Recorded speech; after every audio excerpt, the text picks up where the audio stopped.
অনেক দিন পর ৪-৫টা তরকারি রান্না করলাম। এখানে ৪টা আরও রান্না করব। তো ওভাবে সময় পাই না দেখে রান্না করা হয় না। তাছাড়া আমার এই জায়গায় এসে একটু প্রবলেম হয়, গ্যাসের যে বিষয়টা আছে। তো এইজন্য আজকে রান্না করলাম, গেস্ট আসবে তার জন্য গতকালকে রান্না, আজকে না। গতকালকে রান্না করছি। তো এটা চিংড়ি মাছ ছিল, ছোট মাছ ছিল, মলা মাছ। আ তো রান্না করছি অনেক দিন পরে, মলা মাছটা মেখে রান্না করছি। এত ভালো হইছে আলহামদুলিল্লাহ। খুব ভালো হইছে। এখানে গরু মাংসটা এটা বাগার দিয়ে করছি। পেঁয়াজ বাগার দিয়ে খুবই ভালো হইছে। খুবই হলুদ দেওয়া হয়নি। সাদা কালার করেছি।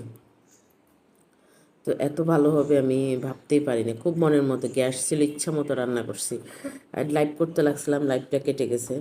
তো আর করা হয়নি। মুরগির রোস্টটা করলাম। আমি এটা ভাজি ছাড়া করছি।